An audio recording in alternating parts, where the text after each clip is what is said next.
तीन दिवसात तब्बल 5,000 मोबाईल क्रमांक ब्लॉक. सायबर गुन्हेगारी वाढल्यानं मोठी कारवाई. नागपूर पोलिसांच्या सायबर सेलची कारवाई.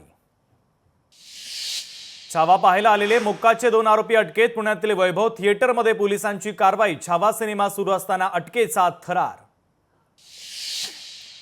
त्र्यंबकेश्वर मंदिरामध्ये 26-27 फेब्रुवारीला 24 तास दर्शन. महाशिवरात्रीच्या निमित्तानं मंदिर प्रशासनाचा निर्णय. 26-27 फेब्रुवारीला व्हीआयपी गर्भगृह दर्शन बंद राहणार. कुर्ला बेस्ट अपघात प्रकरणी 2 अधिकाऱ्यांना जामीन. खासगी कंपन्यांच्या 2 अधिकाऱ्यांना जामीन मंजूर. पुरावे नष्ट न करण्याचे कोर्टाचे आदेश. 12वी गणित आणि संख्याशास्त्राची कॉपी करताना 66 विद्यार्थी सापडले. कॉपीची सर्वाधिक 39 प्रकरणं छत्रपती संभाजीनगरमध्ये. मुंबई नाशिक कोकणात कॉपीचं एकही प्रकरण नाही. उत्तर भारताच्या हवामानामध्ये बदल. पर्वतांवर अफाट बर्फवृष्टी. दिल्लीमध्ये ढगाळ वातावरण. हरियाणा पंजाबमध्ये हलका पाऊस पडण्याची शक्यता. मालेगावातही भारत पाक क्रिकेट मॅचचा उत्साह. शहरात ठिकठिकाणी लागल्या मोठ्या स्क्रीन. आजचा सामना भारतच जिंकणार. मालेगावकर क्रिकेट प्रेमींचा विश्वास.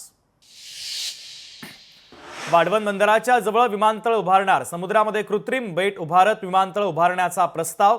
समुद्रामध्ये बांधलेलं भारताचं हे पहिलं विमानतळ असणार. स्वारगेटहून कर्नाटकला जाणाऱ्या बस बंद. आज सकाळपासून एकही बस रवाना नाही. महाराष्ट्रातील एसटी चालकाला झालेल्या मारहाणीचा केला जातोय निषेध.